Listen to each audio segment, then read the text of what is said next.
Motion under ग्रॅव्हिटीवरती एक popular example असतं water ड्रॉपचं. सांगतात काय त्याच्यामध्ये की एक टॉवर आहे आणि त्या टॉवरवरून रेग्युलर इंटरवलने ड्रॉप्स खाली येत आहेत.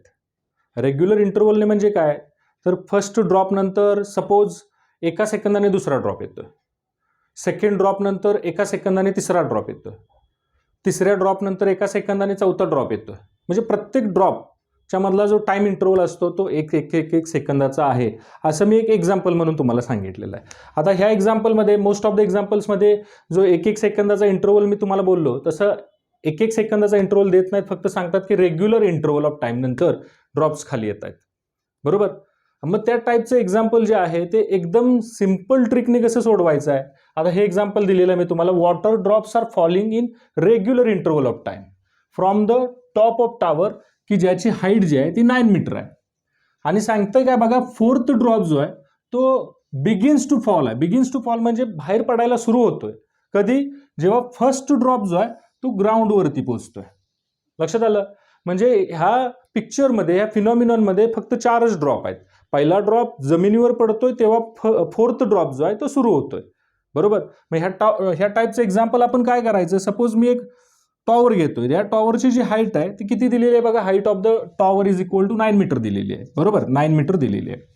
आणि सांगितलंय टॉप ऑफ द टॉवर पासून फोर्थ ड्रॉप सुरू झाला, म्हणजे इथं 4 आहे, फोर्थ ड्रॉप लिहायचा.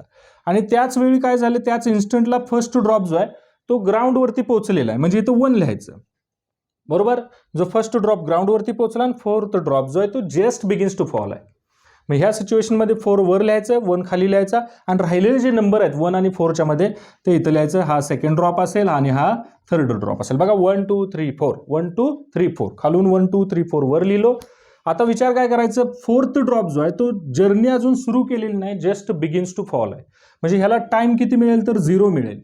आणि बाकीचे जे ड्रॉप आहेत बघा, खाली आपण कसं मगाशी लिहिलंय 1 2 3 4, आता टाइम येत असताना खाली यायचं 0t 2t आणि 3t असा टाइम लिहित यायचा. म्हणजे फॉर एक्झाम्पल फर्स्ट ड्रॉपसाठी 3t एवढा टाइम मिळतोय, सेकंड ड्रॉपसाठी 2t एवढा टाइम मिळाला होता जेव्हा फर्स्ट ड्रॉप खाली पोहोचला होता, तेव्हा थर्ड ड्रॉपसाठी t एवढा टाइम मिळाला होता, आणि फोर्थ ड्रॉपने अजून जर्नीच त्याने सुरू केलेली नव्हती. समजलं सगळ्यांना. आता हे जे एक्झाम्पल आहे, ह्या टाईपचं एक्झाम्पल आहे किंवा ही जी फिनॉमिनॉन आहे ही मोशन अंडर ग्रॅव्हिटीची फिनॉमिनॉन आहे. प्रत्येक ड्रॉपची जी मोशन आहे ती मोशन अंडर ग्रॅव्हिटी होत आहे. बरोबर. मोशन अंडर ग्रॅव्हिटी म्हणजे काय, जर सपोज एखादी बॉडी आपण सोडतोय, खाली सोडतोय, तर ती खाली पडते आपल्याला माहित आहे. बरोबर. किंवा वर फेकतोय बॉडी, तर ती वर जात असताना स्लो होत जाते आणि नंतर परत खाली रिटर्न टू अर्थ येण्याचा प्रयत्न करते. हे कशामुळे होतं, हे ग्रॅव्हिटेशनमुळे होत असतं. ग्रॅव्हिटेशनल फोर्स ऑफ अट्रॅक्शन अर्थला होत असते, त्याच्यामुळे होत असतं. मग बॉडीची अशी मोशन की ज्या मोशनमध्ये ग्रॅव्हिटेशनल फोर्स लागतो किंवा motion due to gravitational force, this motion is called as motion under gravity. लक्षात आलं. Motion due to the effect of acceleration due to gravity is called as motion under gravity. आता प्रत्येक ड्रॉपची जी motion व्हायला लागलेली आहे ती मोशन अंडर ग्रॅव्हिटी व्हायला लागलेली आहे.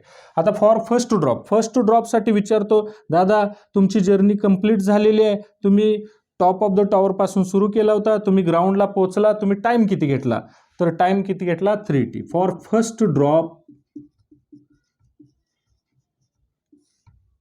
इनिशियल वेलोसिटी त्याची 0 होती, फर्स्ट ड्रॉपला टाइम मिळाला होता 3t.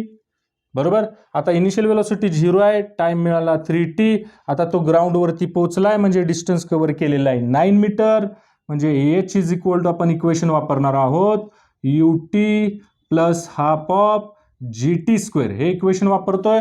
कधी कधी इथं मायनस पण इक्वेशन मध्ये वापरलेलं असतं, बिकॉज बॉडी जर वर जात असेल तर आपण कायनेमॅटिकल इक्वेशन्समध्ये काय वापरत असतो, निगेटिव्ह साईन वापरत असतो. इथं बॉडी खाली येत आहे म्हणून आपण प्लस साईन वापरतोय. आता फर्स्ट ड्रॉपने किती डिस्टन्स कव्हर केलं बघा, 9 मीटर डिस्टन्स कव्हर केलेला आहे. फर्स्ट ड्रॉपची इनिशियल वेलोसिटी 0 होती, त्याच्यामुळं ut टर्म 0 झाली, राहिला हाफ g. आणि फर्स्ट ड्रॉपसाठी मिळालेला जो टाइम होता तो 3t होता. 3tचा स्क्वेअर 9tचा स्क्वेअर. ह्या 9ने ह्या 9ला कॅन्सल करून टाकला. 1 इज इक्वल टू किती मिळतोय सांगा, हाफ gt². लक्षात आलं. 1 is equal to half GT² equation 1. म्हणजे फर्स्ट ड्रॉपसाठी कायनेमॅटिकल इक्वेशन वापरलं आणि हाफ GT² ची व्हॅल्यू काढली. सिमिलरली आपण सेकंड ड्रॉपला प्रश्न विचारूया. फॉर सेकंड ड्रॉपला प्रश्न विचारूया. तुझी इनिशियल व्हेलॉसिटी किती होती? तर u इज इक्वल टू 0 होती. तुला टाइम किती मिळाला होता? 2t एवढा टाइम सर मला मिळालेला होता प्रवास करण्यासाठी. आणि त्या 2t टाइममध्ये तू डिस्टन्स किती कव्हर केलंस? तर डिस्टन्स सर मी एवढं कव्हर केलेलं आहे, बरोबर. मग h2 एवढं डिस्टन्स कव्हर केलं लेट मानून चालूया आपण. जे आपल्याला माहित नाही, जे आपल्याला फाइंड करायचं आहे, position of second and third drop from the top of tower. मग h2 is equal to ut plus half of GT². Again equation वापरलं. u 0 असल्यामुळे ut ची ही टर्म 0 झाली. h2 is equal to half of g आणि time जो आहे तो second ड्रॉपसाठी टाकावा लागेल 2t चा स्क्वेअर येणार 4t चा square. Therefore h2 is equal to, लिहितोय बघा मी कसं, 4 अगोदर घेतला हाफ GT² आणि हाफ GT² ची जी व्हॅल्यू आहे ती ऑलरेडी आपण फाइंड करून ठेवली होती बाळांनो. म्हणून h2 इज इक्वल टू किती येतोय 4 × 1. That therefore h2 is equal to 4 metre. म्हणजे सेकंड ड्रॉप जो आहे तो टॉप ऑफ द टॉवर पासून 4 मीटर डिस्टन्स वरती आहे.